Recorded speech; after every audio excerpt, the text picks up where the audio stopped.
강대국은 목소리를 높입니다. 약소국은 고개를 숙이죠. 이것이 국제정치의 문법입니다. 그런데 이 문법을 완전히 뒤집은 나라가 있습니다. 강대국 사이에 끼어 있으면서도 절대 굴복하지 않았고, 지독한 전쟁을 겪고 휘청일 때도 있었지만 결코 무릎을 꿇지 않았던 나라. 하지만 하버드 강단에서 20년 경력의 교수는 그 나라를 역사의 조연이라고 단언했습니다. 그리고 2시간이 흘러 수업이 끝날 때쯤 그 교수는 자신의 의견을 바꿔야만 했습니다. 이 나라는 언제나 역사의 주인공이었습니다. 도대체 무슨 일이 있었던 걸까요? 누구의 도움도 받지 않고 홀로 강해진 나라, 대한민국의 이야기. 지금 시작합니다. 구독과 좋아요로 대한민국의 밝은 미래를 응원해주세요. 중국이 가장 두려워하는 게 뭔지 아십니까? 미국이 아닙니다. 일본도 아니죠. 저는 리처드 콜린스, 하버드에서 22년간 국제정치를 가르쳐 왔습니다. 중동 분쟁부터 나토 재편까지 강대국의 속내를 분석하는 게 제 일이었어요. 웬만한 건 다 봐왔다고 자부했습니다. 그런 제가 한국 학생 한 명 앞에서 말문이 막혔습니다. 그날 강의실에서 던져진 숫자들. 14억 인구의 30억 명분 아파트. 상장급 장성 9명 숙청. 저는 그 순간 제가 20년간 믿어온 전제가 무너지는 소리를 들었습니다. 그날은 가을 학기 3번째 강의였어요. 주제는 미중 패권 경쟁. 제가 가장 자신 있는 분야였죠. 300석 대형 강의실이 꽉 찼습니다. 하버드에서 이 정도 규모 강의를 채우는 교수는 많지 않아요. 저는 그게 자랑스러웠습니다. 강단에 서서 학생들을 둘러봤어요. 다양한 얼굴들이 보였습니다. 중국계, 인도계, 유럽계, 미국 학생들도 물론 있었고요. 뒤쪽에 동양인 남학생 몇 명이 앉아 있었는데 그중 한 명이 유독 눈에 들어왔습니다. 자세가 반듯했어요. 노트북 대신 종이 노트를 펼쳐놓고 있더군요. 요즘 보기 드문 광경이었습니다. 저는 강의를 시작했습니다. 21세기 세계 질서는 두 축으로 돌아갑니다. 미국과 중국이죠. 이건 논쟁의 여지가 없어요. GDP, 군사력, 기술력. 어떤 지표를 봐도 이 두 나라가 세계를 나눠 갖고 있습니다. 학생들이 고개를 끄덕였어요. 당연한 이야기니까요. 저는 슬라이드를 넘겼습니다. 그럼 나머지 나라들은 뭘까요? 저는 학생들에게 물었습니다. 잠깐 침묵이 흘렀어요. 한 학생이 손을 들었습니다. 동맹국이요. 저는 고개를 끄덕였죠. 맞습니다. 동맹국 혹은 완충지대. 강대국 사이에 끼어서 눈치를 보는 나라들이에요. 저는 지도를 띄웠습니다. 동아시아 지역이었어요. 일본, 한국, 대만, 필리핀. 이 나라들을 가리키며 말했습니다. 이 지역이 가장 복잡합니다. 미국의 동맹이면서 중국의 경제권에 묶여 있죠. 특히 한국을 보세요. 저는 한국을 확대했습니다. 반도 지형이 선명하게 보였어요. 한국은 흥미로운 케이스입니다. 기술력은 있어요. 삼성, 현대, SK. 세계적인 기업들이죠. 하지만 본질적으로 하청 구조입니다. 미국이 설계하고 한국이 만들고 중국이 소비하는 구조예요. 안보는 미국에 의존하고 경제는 중국에 묶여 있죠. 강의실이 조용했습니다. 저는 계속했어요. 솔직히 말씀드릴게요. 한국은 스스로 판을 못 갑니다. 강대국 허락 없이는 아무것도 못해요. 북한 문제도 그렇죠. 자기 코앞의 위협인데 미국과 중국 눈치를 봐야 합니다. 이게 현실이에요. 뒤쪽에서 웅성거리는 소리가 들렸습니다. 저는 신경 쓰지 않았어요. 사실을 말한 것뿐이니까요. K방산이라고 들어보셨죠? 요즘 한국 무기 수출이 늘었다고 난리입니다. 저는 피식 웃었어요. 그건 수출이 아니라 허락받은 납품이에요. 미국이 팔아도 된다고 하니까 파는 겁니다. 기술 이전도 미국 승인 사항이고요. 독자적인 전략이 아니라 강대국 질서 안에서 움직이는 거죠. 저는 결론을 내렸습니다. 한국은 유능합니다. 인정해요. 하지만 주도권은 없는 나라입니다. 이건 비하가 아니라 구조적 현실이에요. 감정적으로 받아들이면 안 됩니다. 그때였습니다. 뒤쪽에서 손이 올라왔어요. 아까 그 남학생이었습니다. 종이 노트를 펼쳐놓고 있던 학생. 저는 고개를 끄덕였습니다. 질문하세요. 학생이 천천히 일어났습니다. 목소리가 낮고 또렷했어요. 교수님, 그 전제가 무너졌습니다.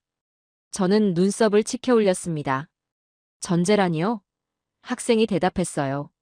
중국이 강대국이라는 전제요. 중국은 지금 강대국이 아니라 붕괴 조짐입니다. 강의실이 술렁였습니다. 저는 속으로 한숨을 쉬었어요. 또 민족주의적 반발이구나. 한국 학생들이 가끔 이럽니다. 감정적으로 반응하죠. 저는 부드럽게 말했습니다. 흥미로운 시각이군요. 하지만 구체적인 근거가 있어야 학문적 토론이 됩니다. 학생은 흔들리지 않았어요. 노트를 펼치며 말했습니다. 장유샤 부주석 아시죠? 저는 고개를 끄덕였습니다. 물론 압니다. 중앙군사위원회 부주석이죠. 시진핑의 오른팔이라고 불리는 인물이에요. 학생이 말했습니다. 그가 러시아 방문 후 10일간 사라졌습니다. 중국 관영 매체도 러시아 측도 후속 보도를 끊었어요. 아무런 설명이 없었습니다. 저는 손을 저었어요. 그건 소문입니다. 독재국가에서 일정이 공개되지 않는 건 흔한 일이에요. 과잉 해석하면 안 됩니다. 학생의 눈빛이 차가워졌습니다. 교수님, 독재국가에서 사라짐은 단순 일정이 아닙니다. 권력 이동의 신호예요. 특히 군 수뇌부가 사라지면 그건 휴가가 아니라 지각 변동입니다. 강의실이 조용해졌어요. 학생들이 휴대폰을 꺼내기 시작했습니다. 녹화하는 것 같았어요. 저는 불쾌했습니다. 하버드 강단에서 학생이 교수에게 강의를 하려 드는 건가요? 저는 목소리를 높였습니다. 한 가지 사례로 체제 붕괴를 논하는 건 비약입니다. 좀 더 신중해야 해요. 학생이 대답했습니다. 목소리가 더 낮아졌어요. 그럼 상장 9명 군적 박탈은 소문입니까? 저는 멈칫했습니다. 상장 9명? 학생이 노트를 읽었어요. 2023년 하반기부터 2024년까지 중국 인민해방군 상장급 장성 9명이 군적과 당적을 박탈당했습니다. 공식 사유는 부패. 하지만 이들의 공통점이 있어요. 전부 친시진핑 계열이었습니다. 강의실 공기가 싸늘해졌습니다. 저는 대답하지 못했어요. 그 숫자는 알고 있었습니다. 하지만 그렇게 연결해서 생각해 본 적은 없었어요. 학생이 계속했습니다. 교수님은 중국을 시스템으로 보시죠. 저는 권력으로 봅니다. 독재국가에서 군 수뇌부 9명이 한꺼번에 사라지면 그건 반부패가 아니라 권력투쟁입니다. 조교가 제 옆으로 다가왔어요. 태블릿을 보여주며 속삭였습니다.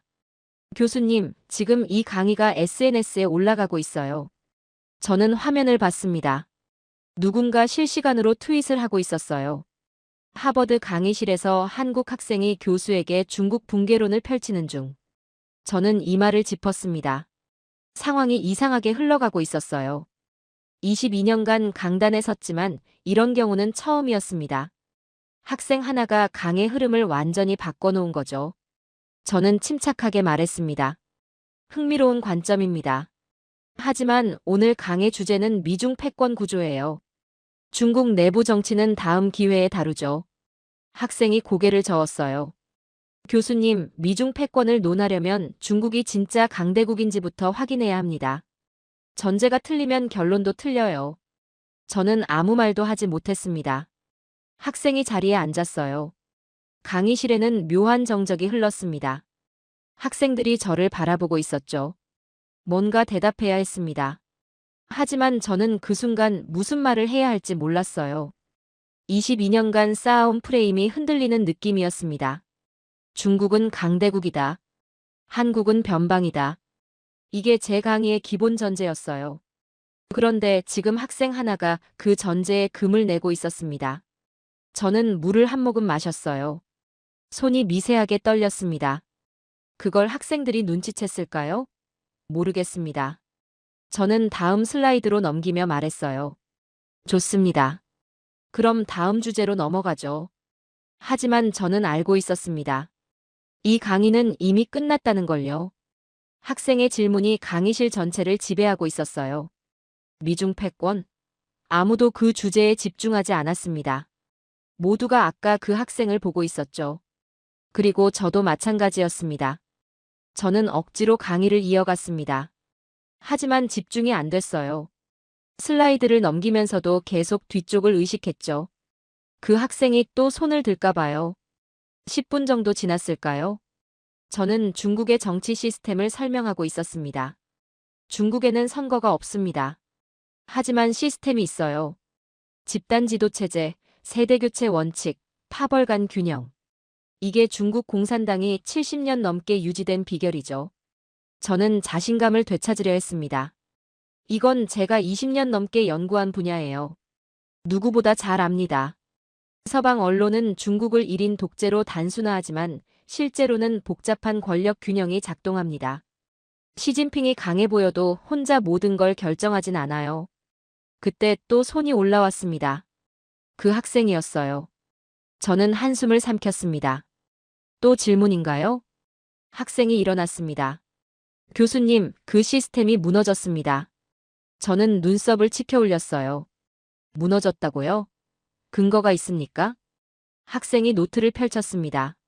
마오쩌둥이 한 말 아시죠? 권력은 총구에서 나온다. 중국 공산당의 기본 원리입니다.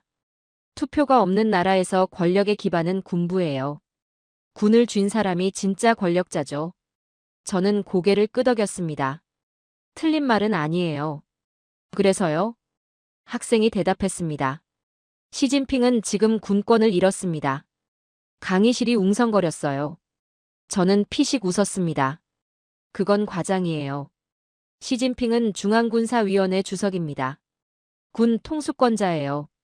군권을 잃었다니 무슨 근거로 그런 주장을 합니까?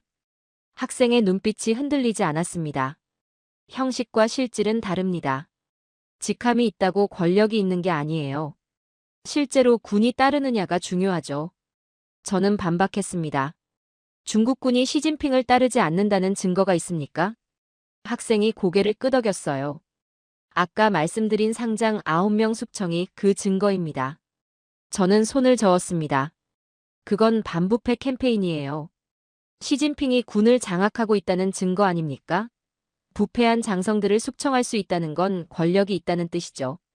학생이 천천히 말했습니다. 교수님, 숙청당한 9명이 누군지 보셨습니까? 저는 대답하지 않았어요. 솔직히 자세히 들여다보진 않았습니다. 학생이 노트를 읽었어요. 리상푸 전 국방부장, 웨이펑어 전 국방부장, 리위차오 전 로켓군 사령관, 순진밍 전 로켓군 정치위원. 학생이 고개를 들었습니다. 이 사람들의 공통점이 뭔지 아십니까? 전부 시진핑이 직접 발탁한 인물들입니다. 시진핑 1기, 2기 때 승진시킨 측근들이에요. 저는 멈칫했습니다. 학생이 계속했어요. 자기가 키운 사람을 자기가 숙청했습니다. 왜요? 두 가지 가능성이 있어요. 하나, 시진핑이 사람 보는 눈이 없다. 자기가 뽑은 사람이 전부 부패했으니까요. 학생이 잠시 멈췄습니다. 둘, 이건 반부패가 아니라 권력 투쟁이다. 시진핑이 자기 사람을 지키지 못한 거예요. 누군가가 시진핑의 측근을 하나씩 제거하고 있는 겁니다. 강의실이 조용해졌어요. 저는 목이 마르다는 걸 느꼈습니다. 물을 마시려다가 참았어요. 약해 보이기 싫었거든요. 저는 반격했습니다. 장유샤는 어떻게 설명할 건가요? 장유샤는 시진핑의 오랜 친구입니다. 30년 지기예요. 그가 아직 자리에 있다는 건 시진핑이 핵심 권력을 유지하고 있다는 뜻 아닙니까? 학생의 표정이 달라졌어요. 뭔가를 기다렸다는 듯한 눈빛이었습니다. 교수님, 장유샤 얘기를 꺼내셨군요. 좋습니다. 장유샤와 시진핑의 관계를 말씀드릴게요. 학생이 노트를 넘겼습니다. 맞습니다. 두 사람은 30년 지기예요. 시진핑이 푸젠성에서 일할 때부터 함께했죠. 장유샤는 시진핑의 정치적 동지였고 군사적 후원자였습니다. 시진핑이 군을 장악하는데 결정적 역할을 한 인물이에요. 저는 고개를 끄덕였습니다. 그렇죠. 그래서 장유샤가 아직 자리에 있는 거 아닙니까? 학생이 고개를 저었어요. 문제는 그 관계가 깨졌다는 겁니다. 저는 눈썹을 치켜 올렸습니다. 깨졌다고요? 무슨 근거로요? 학생이 대답했습니다. 2022년 20차 당대회 이후입니다. 시진핑이 사면임을 확정했죠. 그때 장유샤가 시진핑에게 한 말이 있어요. 학생이 잠시 멈췄습니다. 강의실 전체가 숨을 죽이고 있었어요. 언제 은퇴하실 겁니까? 저는 미간을 찌푸렸습니다. 그게 뭐 어때서요? 학생이 설명했습니다. 독재국가에서 은퇴 언급은 금기입니다. 특히 공개석상에서요. 장유샤는 시진핑에게 물러나라고 한 거예요. 최측근이 최고 권력자에게 은퇴를 언급했다. 이건 단순한 질문이 아닙니다. 도전이에요. 저는 고개를 저었습니다. 그건 해석의 문제 아닙니까? 친한 사이니까 농담처럼 한 말일 수도 있어요. 학생의 눈빛이 차가워졌습니다. 교수님, 독재자에게 농담은 없습니다. 말 한마디가 생사를 가르는 세계예요. 장유샤 정도 되는 인물이 그걸 모를 리 없죠. 저는 말문이 막혔습니다. 학생이 계속했어요. 그 이후로 둘의 관계가 달라졌습니다. 장유샤가 러시아를 방문하고 10일간 사라진 건 그 연장선이에요. 중국 관영 매체가 보도를 끄는 건 장유샤를 보호한 게 아닙니다. 시진핑 측에서 장유샤를 지우려 한 거예요. 강의실 뒤쪽에서 누군가 말했습니다. 그건 음모론 아닌가요? 저는 그쪽을 봤어요. 중국계로 보이는 여학생이었습니다. 학생이 그쪽을 향해 고개를 돌렸어요. 음모론이요? 여학생이 말했습니다. 증거가 없잖아요. 장유샤가 사라졌다, 관계가 깨졌다, 전부 추측이에요. 서방 언론이 만들어낸 프레임일 수도 있고요. 학생이 천천히 고개를 끄덕였습니다. 좋은 지적입니다. 그럼 증거를 보여드릴게요. 학생이 노트에서 종이 한 장을 꺼냈습니다. 프린트된 자료였어요. 2024년 7월. 중국 인민해방군 창설 97주년 기념식. 시진핑이 참석했습니다. 그런데 이상한 점이 있었어요. 학생이 종이를 들어 보였습니다. 장유샤의 좌석 배치가 바뀌었습니다. 원래 서열대로면 시진핑 바로 옆이어야 해요. 그런데 세 번째 줄로 밀려났습니다. 저는 눈을 가늘게 떴어요. 학생이 설명했습니다. 독재국가에서 좌석 배치는 권력 지표입니다. 말로는 거짓말을 해도 배치로는 못해요.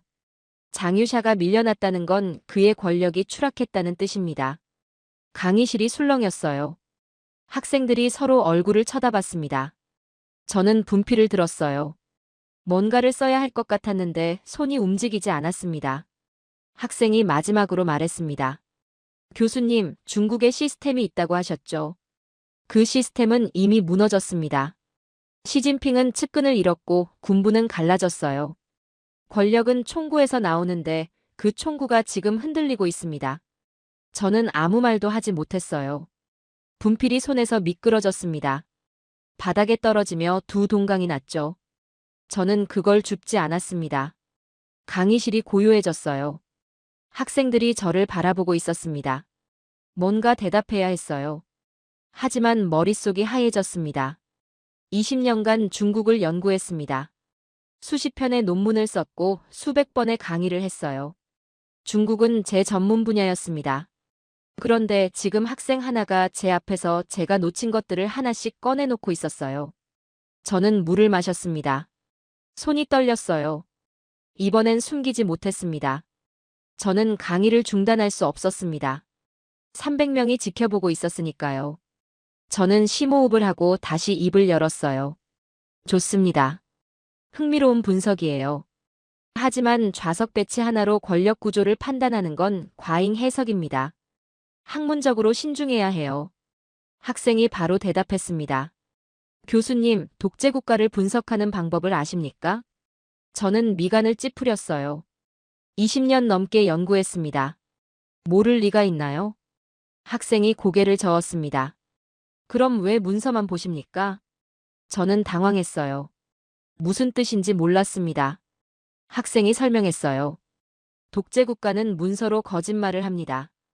공식 성명, 관영 매체 보도, 정부 발표. 전부 조작이 가능해요. 하지만 거짓말을 못하는 게 있습니다. 학생이 잠시 멈췄어요. 그림입니다. 영상, 의전, 배치. 이건 조작이 어려워요. 실시간으로 찍히니까요. 독재 국가를 제대로 보려면 문서가 아니라 그림을 봐야 합니다. 저는 반박했습니다. 그건 차이나 워처들의 방법론이죠. 학술적으로 검증된 건 아니에요. 학생이 대답했어요. 차이나 워처들이 왜 그 방법을 쓰는지 아십니까? 효과가 있으니까요. 중국 공산당은 말로는 숨겨도 배치로는 못 숨깁니다. 저는 팔짱을 꼈습니다. 구체적인 예를 들어보세요. 학생이 노트를 펼쳤어요. 2024년 상반기입니다. 중국 관영 매체 보도에서 이상한 점이 발견됐어요. 시진핑을 지칭하는 표현이 바뀌었습니다. 저는 눈썹을 치켜 올렸어요. 어떻게요? 학생이 설명했습니다. 원래 시진핑을 부를 때 핵심이라는 표현을 씁니다. 당의 핵심, 인민의 영수. 이게 공식 호칭이에요. 그런데 몇몇 성급 매체에서 이 표현이 사라졌습니다. 저는 어깨를 으쓱했어요. 실수일 수도 있죠. 지방 매체가 뭘 알겠습니까? 학생이 고개를 저었습니다. 교수님, 중국에서 실수는 없습니다. 특히 최고 지도자 호칭에서요. 핵심이라는 단어 하나 빼는데도 누군가의 승인이 필요해요. 실수로 빠졌다면 담당자는 이미 숙청됐을 겁니다. 강의실이 조용해졌어요. 학생이 계속했습니다. 그런데 담당자가 숙청됐다는 보도가 없었어요. 그 말은 뭘까요? 누군가 의도적으로 핵심 표현을 뺀 거고 그게 용인됐다는 뜻입니다. 저는 입술을 깨물었어요. 학생의 논리가 날카로웠습니다. 하지만 인정하고 싶지 않았죠. 저는 말했습니다. 상징 해석은 주관적입니다. 호칭이 바뀌었다고 권력이 흔들린다는 건 비약이에요. 학생이 대답했어요. 그럼 더 명확한 걸 보여드릴게요. 학생이 종이를 한 장 더 꺼냈습니다. 사진이 프린트되어 있었어요. 올해 초 중국 외교 행사입니다. 시진핑이 참석했어요. 그런데 이상한 점이 있었습니다. 학생이 사진을 들어 보였어요. 저는 눈을 가늘게 떴습니다. 뭔가 어색한 느낌이 들었는데 뭔지 모르겠었어요. 학생이 말했습니다. 오성홍기가 없습니다. 저는 사진을 다시 봤어요. 정말 그랬습니다. 시진핑 뒤에 국기가 없었어요. 학생이 설명했습니다. 중국 국가주석이 공식 행사에 참석하면 반드시 오성홍기가 배치됩니다. 이건 프로토콜이에요. 예외가 없죠. 그런데 이 행사는 국기가 빠졌습니다. 저는 반박했습니다. 행사장 구조 문제일 수도 있어요. 공간이 부족했다든지. 학생이 고개를 저었어요. 교수님, 중국에서 국기 배치는 국가 위신의 문제입니다.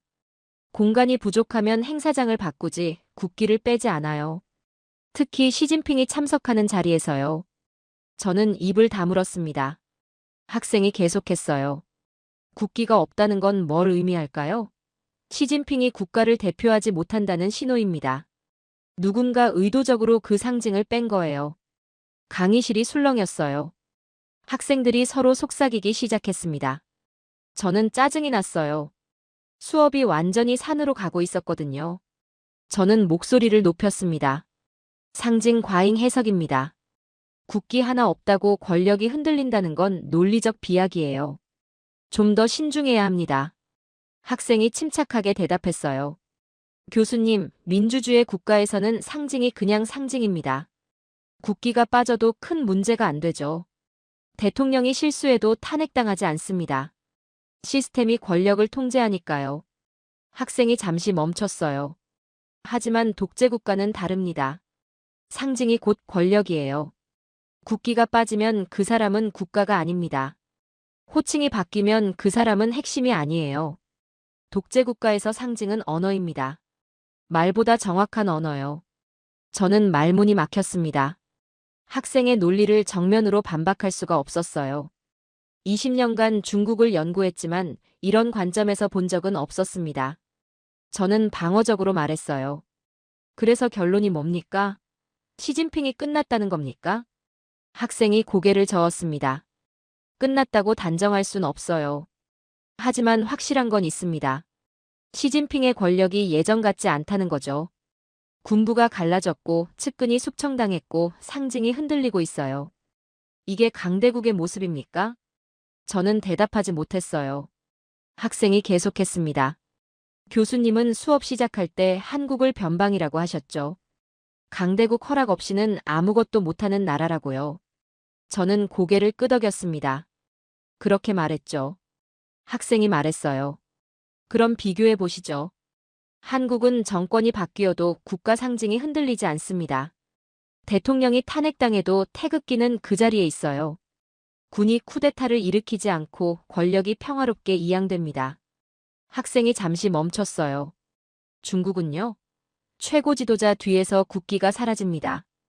호칭이 바뀌고 측근이 숙청당하고 군부가 분열해요. 어느 쪽이 안정적인 나라입니까? 강의실이 고요해졌습니다. 저는 학생을 바라봤어요. 젊은 얼굴이었지만 눈빛은 흔들림이 없었습니다. 저는 인정하기 싫었어요. 하버드 교수가 학생한테 밀리는 꼴이라니요. 하지만 학생의 말에 논리적 허점을 찾을 수가 없었습니다. 저는 천천히 말했어요. 흥미로운 관점이군요. 그게 제가 할 수 있는 최선의 인정이었습니다. 학생은 자리에 앉았어요. 강의실에 묘한 공기가 흘렀습니다. 학생들이 저를 다른 눈으로 보고 있었어요. 저는 시계를 봤습니다. 아직 40분이나 남았어요. 이 상태로 강의를 끝낼 순 없었습니다. 저는 결심했어요. 밀리기만 할 순 없다. 반격해야 한다. 저는 마이크를 다시 잡았습니다.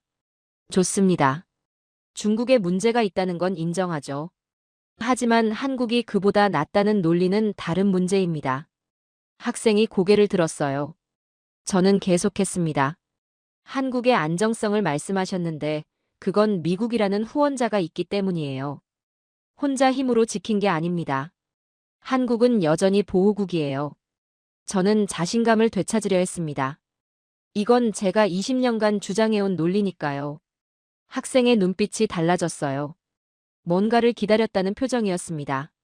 저는 공세를 이어갔습니다. 한국의 자부심은 이해합니다. 진심이에요.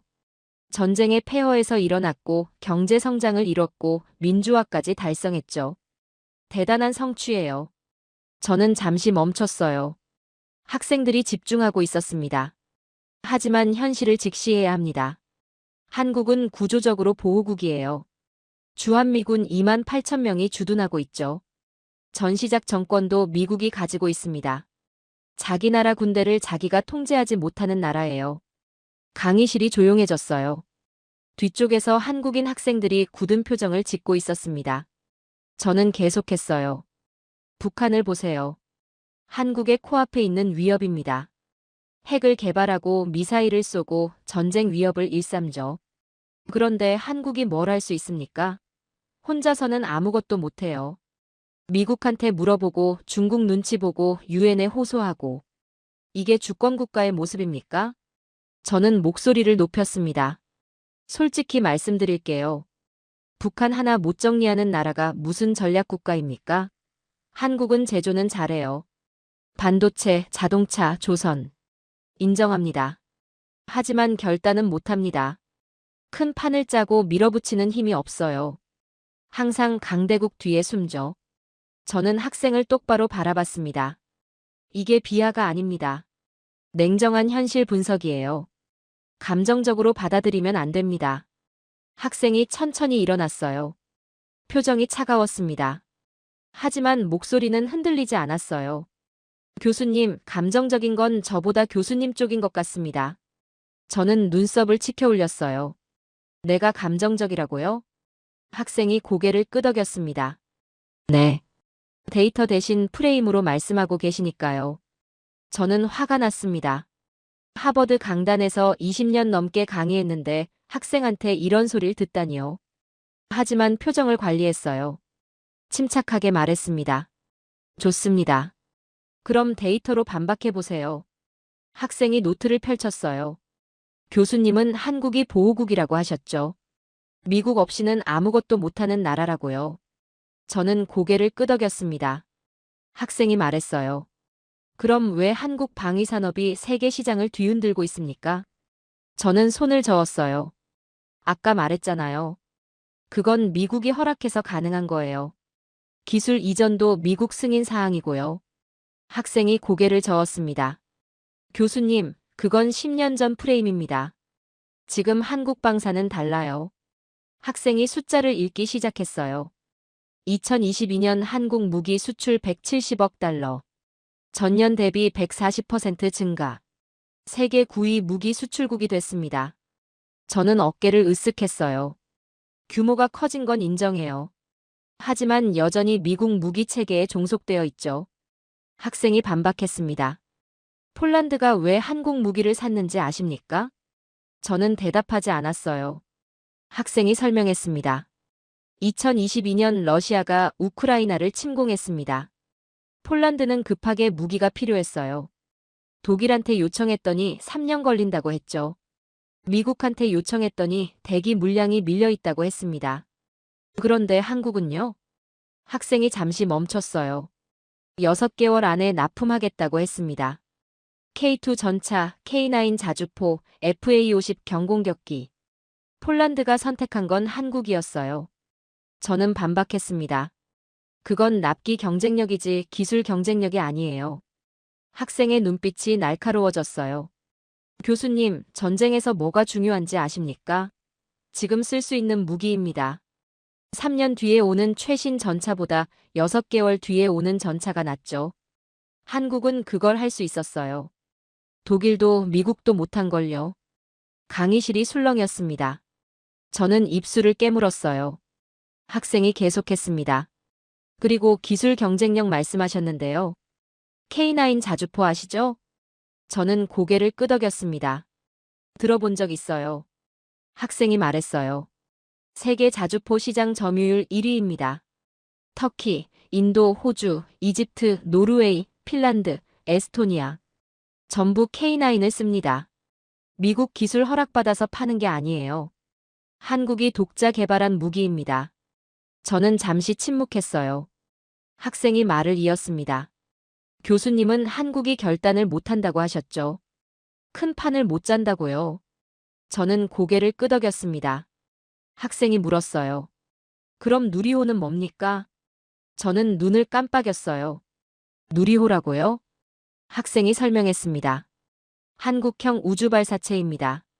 순수 국내 기술로 개발했어요. 2023년 성공적으로 발사됐죠. 세계에서 자력으로 우주발사체를 쏘아 올린 나라가 몇 개인지 아십니까? 저는 대답하지 않았어요. 학생이 말했습니다. 7개국입니다.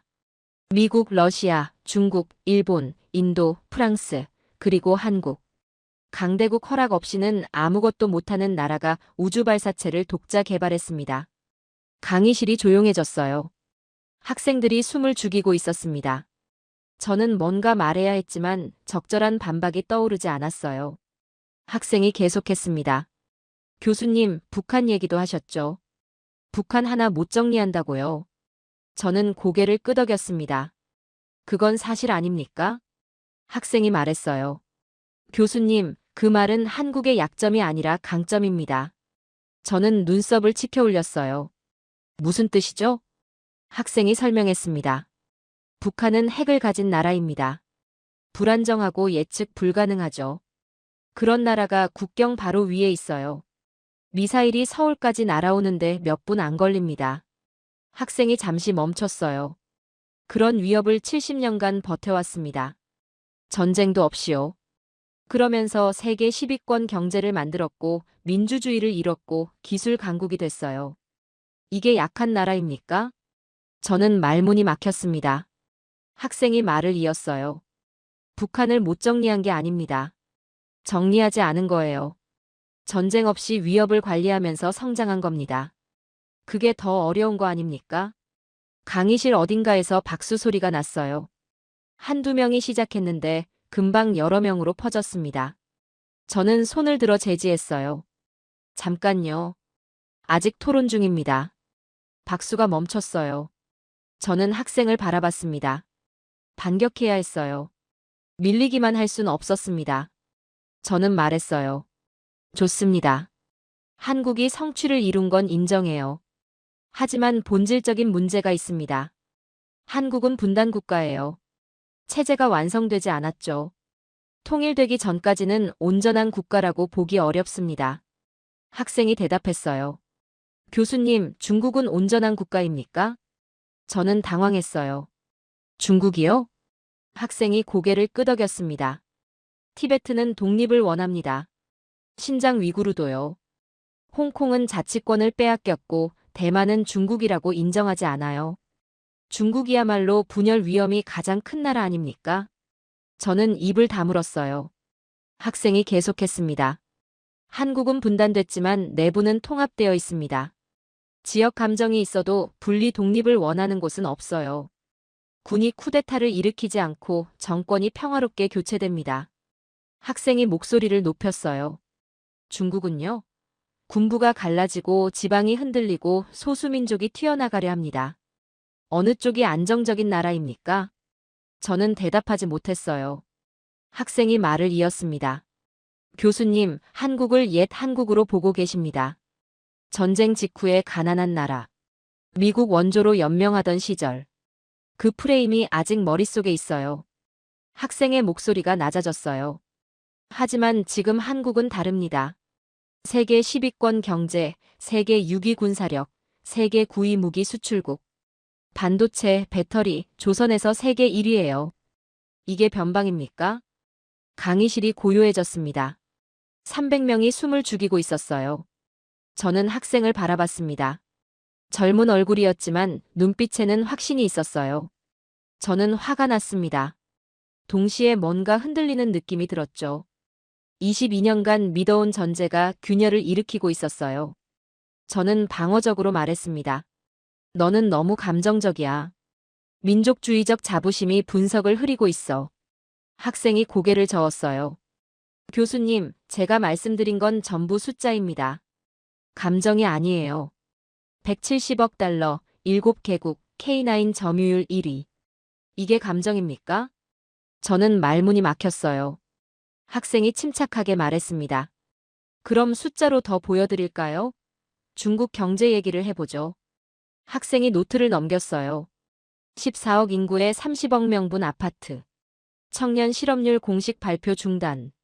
석사 학위자의 1% 이상이 배달 라이더. 이게 강대국의 경제입니까? 저는 아무 말도 하지 못했습니다. 학생이 자리에 앉았어요. 강의실에 무거운 침묵이 흘렀습니다. 저는 시계를 봤어요. 아직 30분이 남았습니다. 하지만 더 이상 강의를 이어갈 자신이 없었어요. 저는 물을 마셨습니다. 손이 떨렸어요. 이번엔 숨기려고 하지 않았습니다. 숨길 수가 없었거든요. 강의실 300명이 저를 보고 있었어요. 조교가 걱정스러운 눈으로 다가왔습니다. 괜찮으세요? 저는 손을 저었어요. 괜찮습니다. 하지만 괜찮지 않았어요. 학생이 던진 숫자들이 머릿속에서 맴돌았습니다. 14억 인구에 30억 명분 아파트. 이게 뭔가요? 저는 중국 경제를 20년간 연구했는데 이 숫자를 이렇게 연결해서 생각해 본 적이 없었어요. 저는 마이크를 다시 잡았습니다. 좋습니다. 중국 경제 얘기를 해보죠. 학생이 고개를 들었어요. 저는 말했습니다. 30억 명분 아파트라고 했는데 그 숫자가 정확합니까? 학생이 노트를 펼쳤어요. 정확합니다. 중국 부동산 연구기관 추산이에요. 현재 중국에 지어졌거나 건설 중인 주택 수를 합치면 30억 명이 살 수 있습니다. 저는 계산을 해봤어요. 중국 인구가 14억인데 30억 명분이라고요? 학생이 고개를 끄덕였습니다. 네. 인구의 2배가 넘는 주택이 있어요. 그런데 집값은 계속 올랐습니다. 이게 정상적인 시장입니까? 저는 대답하지 못했어요. 학생이 설명을 이어갔습니다. 왜 이런 일이 벌어졌는지 아십니까? 저는 어깨를 으쓱했어요. 부동산 투기 때문이겠죠. 어느 나라나 있는 일이에요. 학생이 고개를 저었습니다. 투기만의 문제가 아닙니다. 구조적인 문제예요. 학생이 노트를 읽었어요. 중국은 토지가 국유입니다. 개인이 땅을 소유할 수 없어요. 지방정부만 토지 사용권을 팔 수 있죠. 저는 고개를 끄덕였습니다. 그건 알고 있어요. 학생이 계속했어요. 문제는 지방정부 재정의 40% 이상이 토지 매각 수입이라는 겁니다. 땅을 팔아야 예산이 나와요. 그래서 계속 땅을 팔고 그 위에 아파트를 지었습니다. 저는 눈을 가늘게 떴어요. 그게 왜 문제죠? 학생이 대답했습니다. 수요와 상관없이 공급이 늘어났기 때문이에요. 사람들이 살 집이 필요해서 지은 게 아닙니다. 지방정부가 돈이 필요해서 지은 거예요. 학생이 잠시 멈췄어요. 결과가 뭘까요? 아무도 안 사는 유령 도시입니다. 중국 전역에 수십 개가 있어요. 수백만 채의 빈 아파트가 방치되어 있습니다. 강의실이 술렁였어요. 저는 반박을 시도했습니다. 유령 도시는 과장된 측면이 있어요. 서방 언론이 만들어낸 이미지죠. 학생이 고개를 저었어요. 교수님, 헝다그룹 아시죠? 저는 고개를 끄덕였습니다. 알죠. 중국 최대 부동산 회사였어요. 학생이 말했습니다. 헝다의 부채가 얼마인지 아십니까? 저는 대답하지 않았어요. 정확한 숫자가 기억나지 않았거든요. 학생이 말했어요. 3천억 달러 이상입니다. 한화로 400조 원이 넘어요. 한 회사의 빚이 웬만한 나라 GDP보다 큽니다. 저는 숨을 들이쉬었어요. 학생이 계속했습니다. 헝다만이 아닙니다. 비구 이위안, 완다, 순악. 중국 대형 부동산 회사들이 줄줄이 무너지고 있어요. 왜요? 지을 건 다 지었는데 살 사람이 없으니까요. 학생이 목소리를 높였어요. 30억 명분 아파트, 14억 인구. 이 숫자의 차이가 중국 경제의 시한폭탄입니다. 저는 잠시 생각했어요. 학생의 논리가 명확했습니다. 하지만 인정하기 싫었죠. 저는 다른 각도로 반박을 시도했어요. 부동산이 문제라는 건 알겠어요. 하지만 중국 경제가 부동산만 있는 건 아니잖습니까? 제조업, 수출, 기술. 다른 분야가 받쳐주고 있어요. 학생이 고개를 저었습니다. 교수님, 중국 GDP에서 부동산 관련 산업이 차지하는 비중이 얼마인지 아십니까? 저는 대답하지 않았어요. 학생이 말했습니다. 30%입니다.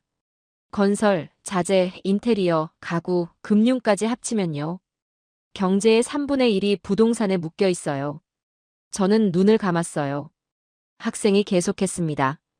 부동산이 무너지면 중국 경제 전체가 흔들립니다. 그리고 지금 무너지고 있어요. 강의실이 고요해졌습니다. 저는 뭔가 말해야 했지만 적절한 반박이 떠오르지 않았어요. 학생이 노트를 넘겼습니다. 경제 얘기 더 해볼까요? 청년 실업률 아시죠? 저는 고개를 끄덕였어요. 학생이 물었습니다. 중국 정부가 왜 청년 실업률 발표를 중단했는지 아십니까? 저는 대답하지 않았어요. 학생이 설명했습니다. 2023년 6월이었어요. 청년 실업률이 21.3%를 찍었습니다. 역대 최고치였죠. 그러더니 7월부터 발표를 안 합니다. 통계 산출 방식을 개선하겠다는 핑계로요. 저는 반박했어요. 통계 방식 개선은 있을 수 있는 일이죠. 학생이 고개를 저었습니다. 교수님, 상승세일 때 발표를 중단하는 건 한 가지 이유밖에 없어요. 숫자가 더 나빠졌기 때문입니다. 학생이 잠시 멈췄어요. 비공식 추산으로는 청년 실업률이 40%를 넘는다는 분석도 있습니다. 저는 눈을 크게 떴어요. 40%요? 학생이 고개를 끄덕였습니다. 네. 청년 5명 중 2명이 실업자라는 뜻이에요. 강의실이 웅성거렸어요. 학생이 계속했습니다. 더 충격적인 숫자가 있습니다. 저는 학생을 바라봤어요. 학생이 말했습니다. 중국 배달 라이더 중 석사 학위 소지자 비율이 1%를 넘었습니다. 저는 당황했어요. 석사가 배달을 한다고요? 학생이 고개를 끄덕였습니다. 네. 대학원까지 나왔는데 취업이 안 되니까요. 배달이라도 해야 먹고 삽니다. 학생이 목소리를 낮췄어요. 중국에서 석사 학위를 받으려면 최소 7년이 걸려요. 그 시간과 돈을 투자해서 배달 라이더가 됩니다. 이게 강대국의 경제입니까? 저는 아무 말도 하지 못했어요. 학생이 말을 이었습니다. 교수님, 경제가 흔들리면 어떻게 됩니까? 저는 대답했어요. 사회가 불안해지겠죠. 학생이 고개를 끄덕였습니다. 맞습니다. 민주주의 국가에서는 경제가 나빠지면 정권이 바뀌어요. 선거로요. 하지만 독재 국가에서는 어떻게 됩니까? 저는 잠시 생각했어요. 학생이 대답했습니다. 정권이 바뀌지 않습니다. 그래서 불만이 쌓여요. 그리고 어느 순간 폭발하죠. 학생이 목소리를 높였어요. 중국 공산당은 성장으로 정당성을 유지해왔습니다. 우리가 못 살게 해도 경제는 좋아지잖아. 이게 암묵적 계약이었어요. 그런데 경제가 무너지면 어떻게 됩니까? 저는 대답하지 않았어요. 학생이 말했습니다. 계약이 깨집니다. 더 이상 참을 이유가 없어지는 거예요. 강의실이 고요해졌습니다. 학생이 마지막으로 말했어요. 교수님, 한국과 비교해 보시죠. 한국도 부동산 문제가 있어요. 집값이 오르고 가계 부채가 늘었죠. 학생이 잠시 멈췄어요. 하지만 한국은 부동산이 흔들려도 체제가 흔들리지 않습니다. 정권이 바뀌면 정책을 수정해요. 시장이 조정되고 시스템이 복원됩니다. 학생이 목소리를 낮췄어요. 중국은 다릅니다. 경제가 흔들리면 권력 기반이 흔들려요. 수정할 방법이 없습니다. 선거도 없고 야당도 없고 언론 자유도 없으니까요. 학생이 결론을 내렸습니다. 한국은 실패하면 바로잡습니다. 중국은 실패하면 숨기고 더 밀어붙여요. 그래서 한국이 강한 겁니다. 수정할 수 있으니까요. 저는 길게 침묵했어요. 강의실 전체가 숨을 죽이고 있었습니다. 저는 조용히 말했습니다. 그건 큰 문제군요. 처음으로 학생의 분석을 인정한 거였어요. 강의실 어딘가에서 탄식 같은 소리가 났습니다. 저는 손으로 이마를 짚었어요. 20년간 중국을 연구했습니다. 논문을 쓰고 강의를 하고 자문을 했어요. 중국의 부상을 분석하고 미래를 예측했습니다. 하지만 지금 학생 하나가 제가 놓친 것들을 하나씩 꺼내놓고 있었어요. 30억 명분 아파트, 청년 실업률 40%, 석사 배달 라이더. 이 숫자들이 머릿속에서 맴돌았습니다. 저는 학생을 바라봤어요. 그가 물었습니다. 교수님, 이래도 중국이 강대국입니까?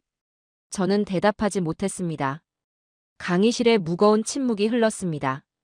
저는 시계를 봤어요. 아직 20분이 남았습니다. 하지만 원래 준비한 강의는 이미 의미가 없어졌죠. 저는 결심했어요. 이왕 이렇게 된 거 제대로 파보자. 저는 마이크를 잡았습니다. 좋습니다. 강의 계획을 바꾸겠어요. 오늘은 즉흥 토론으로 가죠. 학생들이 웅성거렸어요. 조교가 놀란 표정을 지었습니다. 하버드에서 22년간 강의했는데 이런 건 처음이었거든요. 저는 학생을 바라봤어요. 당신 분석대로라면 중국은 붕괴 직전입니다. 그럼 그 다음은 뭡니까? 중국이 실제로 무너지면 어떻게 됩니까? 학생이 천천히 일어났습니다. 교수님, 그 질문을 기다렸습니다. 학생이 노트를 펼쳤어요. 중국의 핵심 문제는 경제가 아닙니다. 통치 구조예요. 저는 눈썹을 치켜 올렸어요. 통치 구조요? 학생이 고개를 끄덕였습니다. 중국은 이상한 나라입니다. 정치는 독재인데 경제는 자본주의예요. 공산당이 지배하면서 시장 경제를 돌리죠. 이 조합이 30년간 성공했습니다. 하지만 지금 한계에 도달했어요. 저는 물었어요. 왜요? 학생이 설명했습니다. 독재와 자본주의는 원래 안 맞는 조합이에요. 자본주의는 자유를 먹고 자랍니다. 정보의 자유, 이동의 자유, 선택의 자유. 이게 있어야 시장이 효율적으로 돌아가죠. 학생이 잠시 멈췄어요. 그런데 독재는 자유를 싫어합니다. 통제가 권력의 기반이니까요. 정보를 막고 이동을 제한하고 선택을 좁혀야 권력이 유지돼요. 저는 고개를 끄덕였습니다.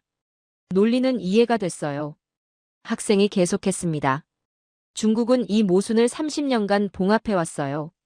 어떻게요? 성장으로요. 경제가 빠르게 성장하면 모순이 안 보입니다. 다들 돈 버느라 바쁘니까요. 학생이 목소리를 낮췄어요. 하지만 성장이 멈추면요? 저는 대답하지 않았어요. 학생이 말했습니다. 모순이 드러납니다. 그리고 중국은 지금 그 지점에 있어요. 강의실이 고요해졌습니다. 학생이 말을 이었어요. 중국 앞에 두 가지 길이 있습니다. 저는 귀를 기울였어요. 학생이 첫 번째 손가락을 폈습니다. 하나, 개혁입니다.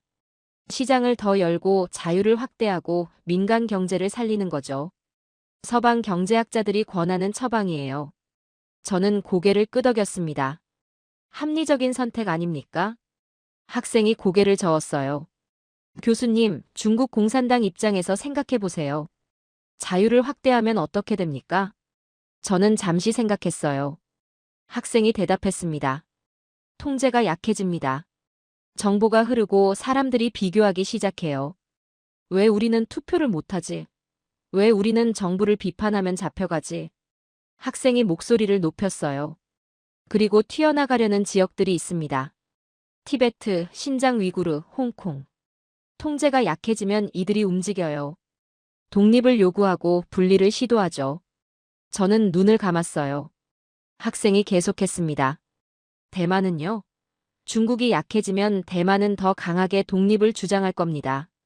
미국도 뒤를 봐주겠죠. 학생이 결론을 내렸어요. 개혁은 분열입니다. 중국 공산당 입장에서 개혁은 자살이에요. 저는 반박을 시도했어요. 그럼 두 번째 길은 뭡니까? 학생이 두 번째 손가락을 폈습니다. 둘, 현상 유지입니다. 지금처럼 통제를 강화하고 억압으로 버티는 거죠. 저는 물었어요. 그건 가능하지 않습니까? 학생이 고개를 저었어요. 단기적으로는요. 하지만 장기적으로는 불가능합니다. 학생이 설명했어요. 경제가 계속 나빠지고 있어요. 청년 실업은 늘고 부동산은 무너지고 수출은 막히고 있죠. 이 상황에서 억압만 하면 어떻게 됩니까? 저는 대답하지 않았어요. 학생이 말했습니다. 불만이 쌓입니다. 그리고 어느 순간 폭발해요. 역사가 증명하죠. 1989년 천안문이 그랬습니다. 2019년 홍콩도 그랬고요. 학생이 목소리를 낮췄어요. 현상 유지는 질식입니다. 천천히 죽는 거예요. 강의실이 술렁였어요. 저는 정리했습니다. 그러니까 개혁하면 분열되고 안 하면 질식된다? 학생이 고개를 끄덕였습니다. 네. 이게 중국의 딜레마입니다. 출구가 없어요. 저는 잠시 침묵했어요. 학생의 논리가 명확했습니다. 반박할 구멍이 안 보였죠. 저는 천천히 말했어요. 붕괴 단계. 가능할 수도 있겠군요. 강의실이 조용해졌어요. 제가 처음으로 학생의 핵심 주장을 인정한 거였습니다. 학생들이 서로 얼굴을 쳐다봤어요. 학생이 말을 이었습니다. 교수님, 여기서 중요한 질문이 있습니다. 저는 고개를 들었어요. 학생이 물었습니다. 중국이 무너지면 어떻게 됩니까? 저는 생각해봤어요. 혼란이 오겠죠.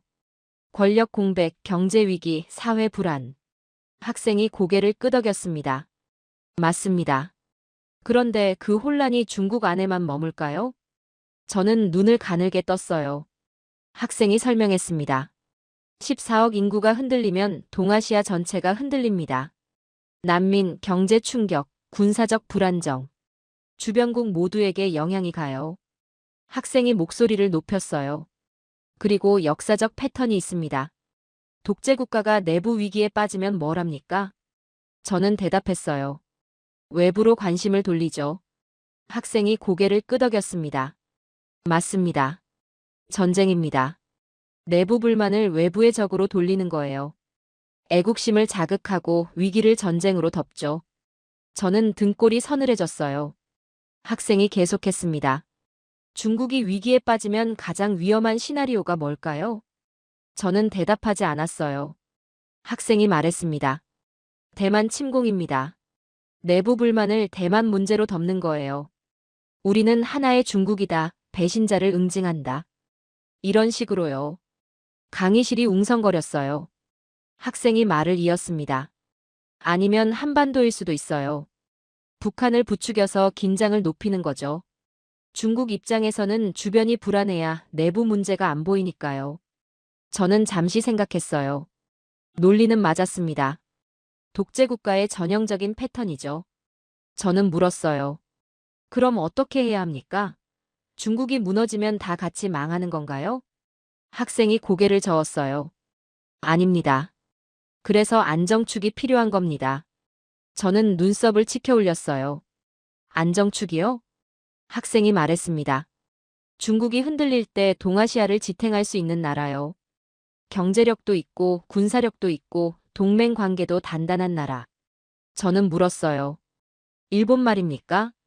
학생이 고개를 저었습니다. 일본은 역사적 문제가 있어요. 한국, 중국과의 관계가 복잡하죠. 동아시아 전체를 묶을 수 있는 위치가 아닙니다. 저는 다시 물었어요. 그럼 미국이요? 학생이 대답했어요. 미국은 너무 멀어요. 태평양 건너에 있죠. 즉각적인 대응에 한계가 있습니다. 그리고 미국 국내 정치도 불안해요. 누가 대통령이 되느냐에 따라 아시아 정책이 흔들리죠. 저는 입을 다물었어요. 학생이 결론을 내렸습니다. 그래서 한국입니다. 강의실이 조용해졌어요. 학생이 말을 이었습니다. 한국은 지리적으로 동아시아 중심에 있어요.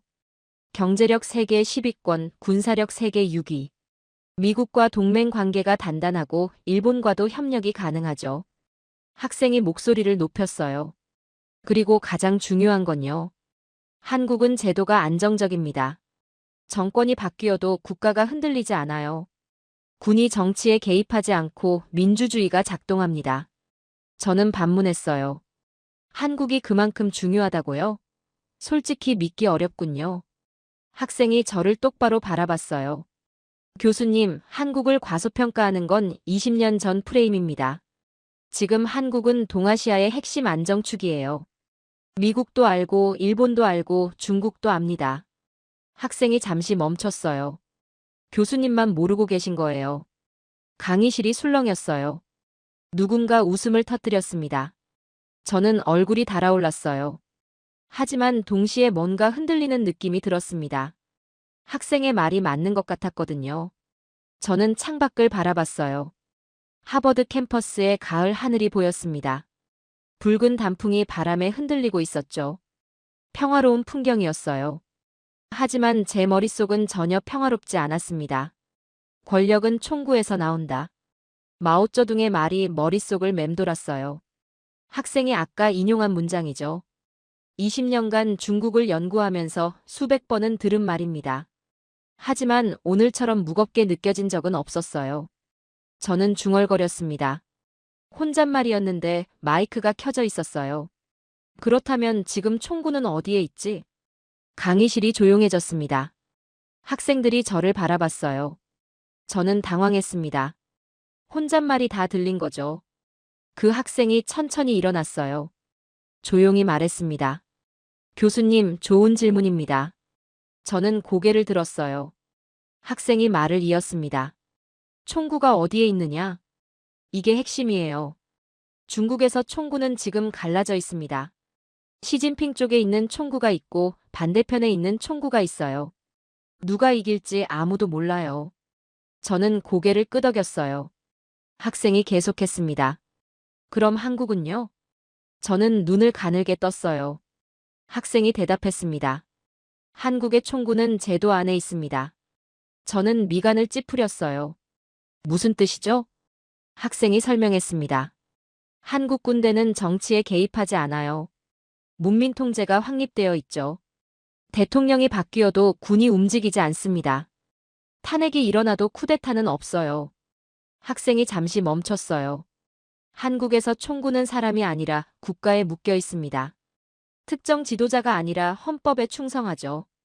그래서 정권이 바뀌어도 나라가 안 흔들려요. 저는 입을 다물었어요. 학생이 말을 이었습니다. 중국은 총구가 사람한테 묶여 있어요. 시진핑한테요. 그런데 그 시진핑이 흔들리면 어떻게 됩니까? 저는 대답하지 않았어요. 학생이 말했습니다. 총구도 흔들립니다. 그게 지금 중국에서 일어나고 있는 일이에요. 강의실이 고요해졌어요. 저는 학생을 바라봤습니다. 젊은 얼굴이었지만 눈빛에는 확신이 가득했어요. 저는 오랫동안 침묵했습니다. 뭔가 말해야 했는데 적절한 말이 떠오르지 않았어요. 22년간 강단에 섰습니다. 수천 명의 학생을 가르쳤죠. 저는 항상 가르치는 쪽이었어요. 배우는 쪽이 된 건 오늘이 처음이었습니다. 저는 천천히 입을 열었어요. 내가 한국을 너무 오래 과거의 틀로 봤군요. 강의실이 술렁였어요. 학생들이 서로 얼굴을 쳐다봤습니다. 저는 계속했어요. 전쟁 직후의 가난한 나라. 미국 원조로 연명하던 시절. 군사 독재를 겪었던 역사. 저는 그 이미지에 갇혀 있었어요. 저는 학생을 바라봤습니다. 하지만 당신 말대로 지금 한국은 다르군요. 학생이 가만히 저를 바라봤어요. 저는 말을 이었습니다. 세계 10위권 경제. 세계 6위 군사력. 반도체와 배터리에서 세계를 선도하는 나라. 그리고 무엇보다 저는 잠시 멈췄어요. 제도가 작동하는 나라. 강의실이 조용해졌습니다. 저는 천천히 말했어요. 한국은 강대국이 되려고 소리치지 않았어요.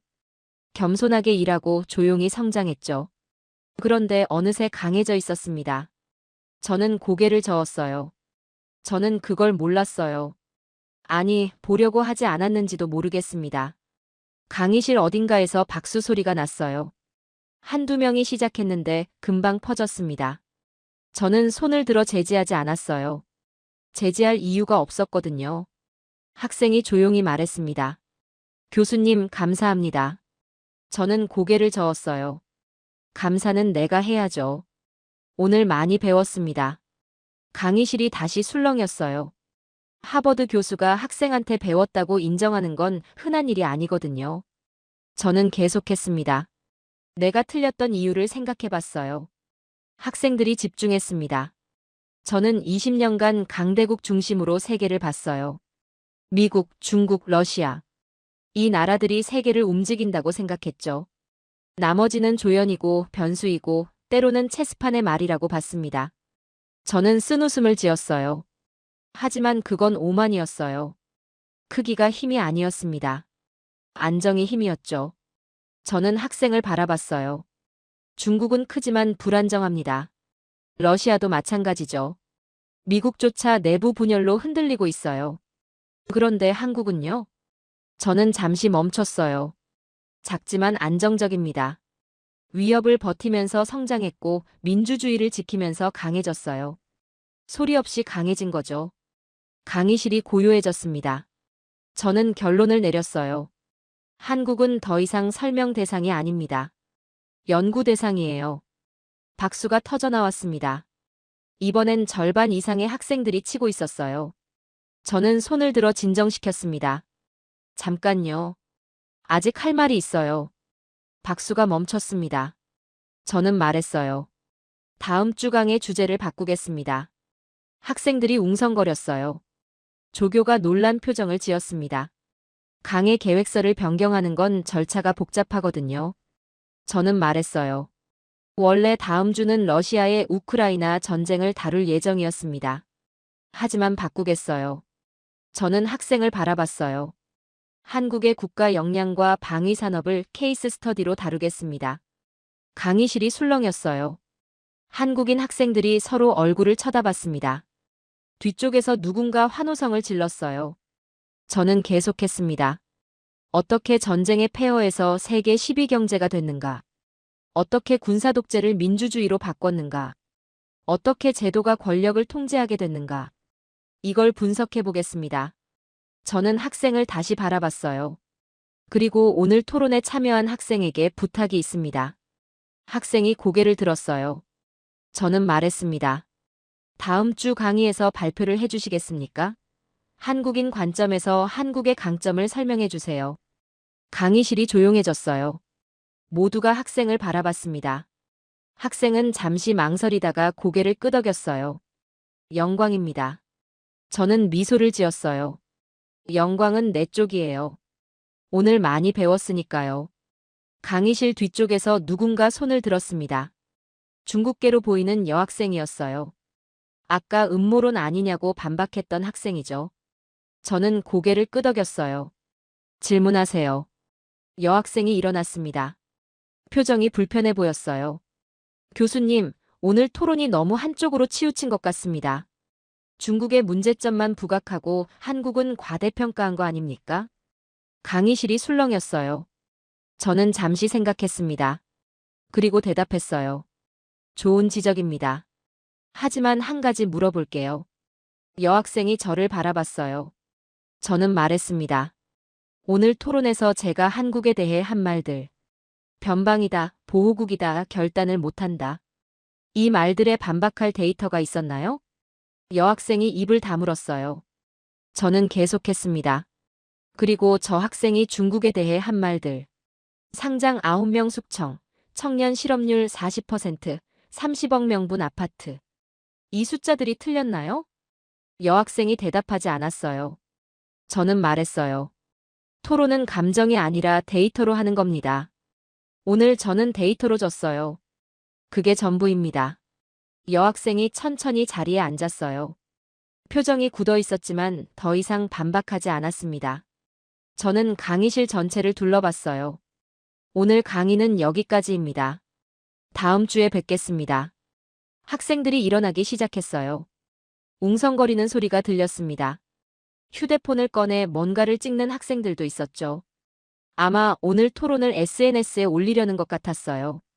그 학생이 짐을 챙기고 있었습니다. 저는 그에게 다가갔어요. 잠깐요.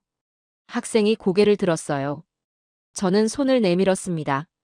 이름이 뭡니까? 학생이 제 손을 잡았어요. 박준혁입니다. 경영대학원 2학년이에요. 저는 고개를 끄덕였어요. 박준혁. 오늘 고마웠어요. 오랜만에 제대로 된 토론을 했습니다. 학생이 미소를 지었어요. 저야말로요. 교수님한테 배운 게 많습니다. 저는 고개를 저었어요. 오늘 배운 건 나예요. 22년간 강의했는데 학생한테 이렇게 배운 건 처음입니다. 학생이 잠시 망설이다가 말했어요. 교수님, 한 가지 더 말씀드려도 될까요? 저는 고개를 끄덕였어요. 학생이 말했습니다. 저희 아버지 세대가 만든 나라입니다. 전쟁을 겪고 가난을 겪고 독재를 겪었어요. 그분들이 피땀 흘려서 지금의 한국을 만들었죠. 학생의 눈이 빛났어요. 저는 그 나라가 자랑스럽습니다. 그래서 오늘 말씀드린 거예요. 저는 아무 말도 하지 못했어요. 학생이 고개를 숙이고 강의실을 나갔습니다. 저는 한참 동안 그 자리에 서 있었어요. 창밖으로 가을 햇살이 들어오고 있었습니다. 22년간 강대국을 연구했습니다. 미국, 중국, 러시아. 큰 나라들의 권력과 전략을 분석했죠. 하지만 오늘 깨달았어요. 진짜 강함은 크기가 아니었습니다. 제도였어요. 안정이었죠. 그리고 그걸 지켜낸 사람들이었습니다. 저는 빈 강의실을 바라봤어요. 칠판에 아까 쓴 글씨가 남아 있었습니다. 미중 패권 경쟁. 그 글씨가 이상하게 느껴졌어요. 저는 분필을 들었습니다. 그리고 칠판 한쪽에 새로운 문장을 썼어요. 한국. 안정의 축. 그게 오늘 제가 배운 것이었습니다. 강의가 끝난 뒤 일주일이 지났습니다. 그 사이 많은 일이 일어났어요. 누군가 그날 강의를 녹화했더군요. SNS에 올렸고 금방 퍼져나갔습니다.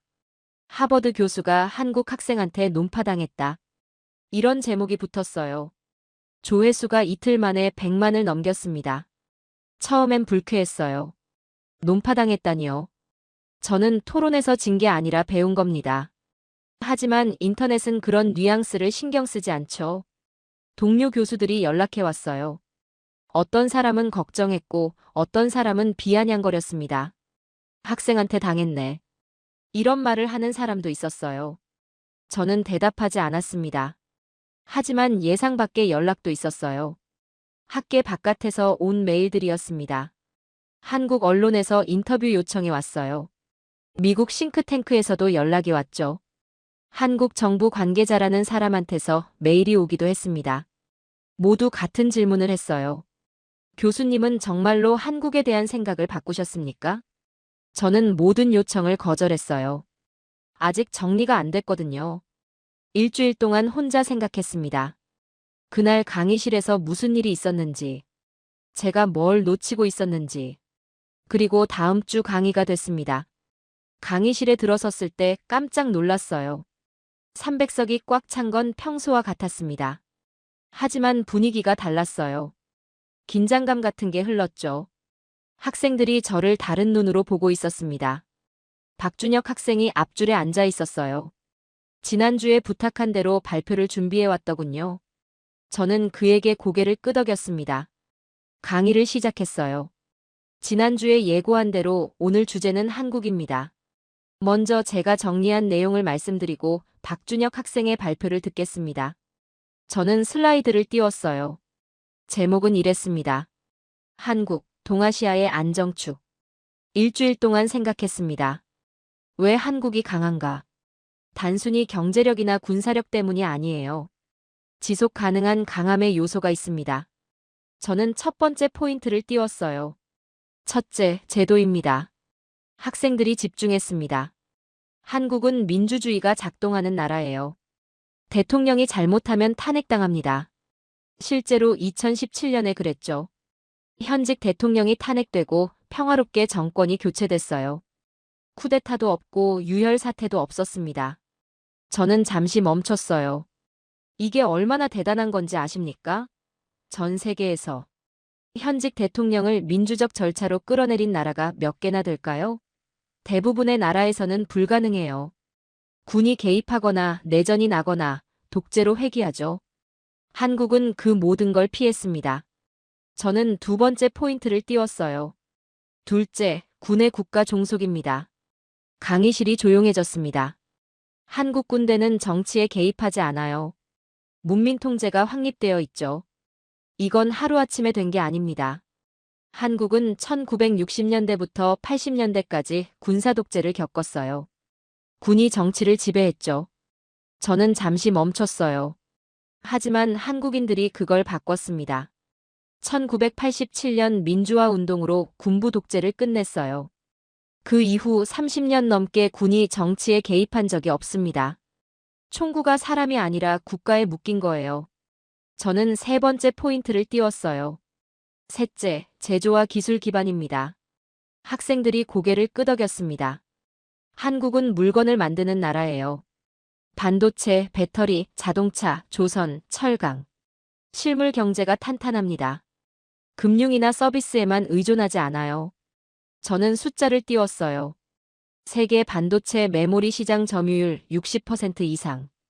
배터리 시장 점유율 세계 1위. 조선 수주량 세계 1위. 이게 한국입니다. 저는 슬라이드를 넘겼어요. 왜 이 세 가지가 중요할까요? 학생들이 집중했습니다. 중국과 비교해보세요. 중국은 제도가 불안정합니다. 독재 체제니까요. 지도자가 바뀔 때마다 권력 투쟁이 일어나요. 군은 당에 종속되어 있지만 그 당이 흔들리면 군도 흔들립니다. 저는 말을 이었어요. 경제도 마찬가지예요. 중국 경제는 성장했지만 왜곡되어 있습니다. 부동산 거품, 지방정부 부채, 국유기업 비효율. 수정할 메커니즘이 없어요. 실패를 인정하면 정권이 흔들리니까요. 저는 결론을 내렸습니다. 한국은 다릅니다. 제도가 실패를 수정해요. 군이 정치를 안정시키고 경제가 실물에 기반합니다. 이게 지속 가능한 강함이에요. 강의실이 조용해졌어요. 저는 마이크를 내려놓았습니다. 이제 박준혁 학생의 발표를 듣겠습니다. 박준혁이 앞으로 나왔어요. 노트북을 연결하고 슬라이드를 띄웠습니다. 제목이 눈에 들어왔어요. 우리가 물려받은 것. 박준혁이 말했습니다. 교수님이 한국의 강점을 잘 정리해 주셨습니다.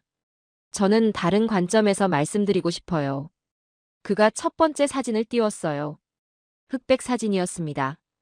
폐허가 된 도시의 모습이었죠. 1953년 한국입니다. 전쟁이 끝난 직후예요. 서울 인구 100만 명 중 절반이 집을 잃었습니다. 1인당 GDP는 67달러였어요. 세계 최빈국이었죠. 그가 다음 사진을 띄웠어요. 현대 서울의 야경이었습니다. 70년 후입니다. 1인당 GDP 3만 5천 달러. 세계 10위권 경제. 어떻게 가능했을까요? 그가 잠시 멈췄어요. 기적이라고들 합니다. 한강의 기적. 하지만 저는 그 표현이 싫어요. 강의실이 조용해졌습니다. 그가 말을 이었어요. 기적은 하늘에서 떨어지는 거예요. 노력 없이 얻어지는 거죠. 하지만 한국의 성장은 기적이 아닙니다. 피와 땀으로 만든 겁니다. 그의 목소리가 낮아졌어요. 제 할아버지는 전쟁에서 싸웠습니다. 제 아버지는 공장에서 일했어요. 새벽부터 밤까지 일하고 월급을 쪼개서 자식을 교육시켰죠. 제가 하버드에 올 수 있었던 건 그분들 덕분입니다. 강의실 어딘가에서 훌쩍이는 소리가 났어요. 그가 계속했습니다. 저희 세대가 누린 건 기적이 아닙니다. 이전 세대가 피땀으로 만든 결과예요. 그가 강의실을 둘러봤어요. 미국 학생들한테는 잘 안 와닿을 수도 있어요. 미국은 원래 부유했으니까요. 하지만 한국은 달랐습니다. 70년 전에는 아무것도 없었어요. 그걸 맨손으로 일으켰습니다. 그가 마지막 슬라이드를 띄웠어요. 한국 국기, 태극기가 펄럭이는 영상이었습니다. 저는 그 나라가 자랑스럽습니다. 우리 할아버지, 아버지 세대가 만든 나라가 자랑스러워요. 그리고 그 나라를 물려받은 게 감사합니다. 그가 고개를 숙였어요. 발표를 마치겠습니다. 강의실에 박수가 터져 나왔습니다. 처음엔 몇 명이었는데 금방 전체로 퍼졌어요. 기립박수를 치는 학생들도 있었습니다. 저는 자리에서 일어났어요. 그리고 같이 박수를 쳤습니다. 박준혁이 자리로 돌아갔어요. 저는 다시 강단에 섰습니다. 오늘 강의를 정리하겠습니다. 박수가 멈췄어요. 저는 말했습니다. 일주일 전에 저는 한국을 변방이라고 했습니다. 강대국 허락 없이는 아무것도 못하는 나라라고요. 저는 고개를 저었어요. 틀렸습니다. 한국은 강대국 사이의 완충제가 아닙니다. 저는 목소리를 높였어요. 한국은 동아시아 질서의 핵심 안정축입니다. 강의실이 다시 술렁였어요. 저는 계속했습니다. 중국이 흔들리고 북한이 위협하고 미국이 불확실한 시대. 그 한가운데서 한국이 버티고 있어요. 제도로, 군사력으로, 경제력으로. 조용히 강해진 나라입니다. 저는 칠판을 가리켰어요.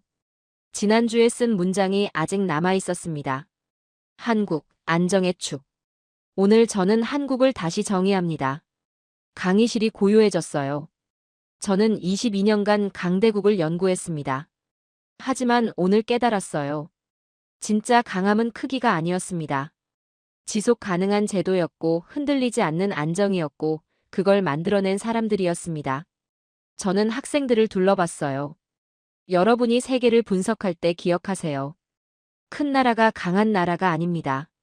버티는 나라가 강한 나라예요. 저는 마이크를 내려놓았습니다. 오늘 강의는 여기까지입니다.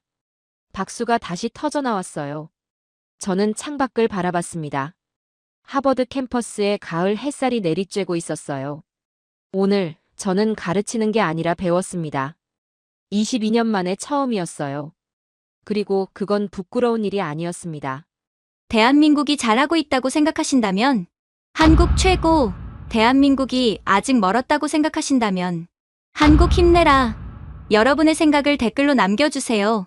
지금까지 감동을 더하다였습니다.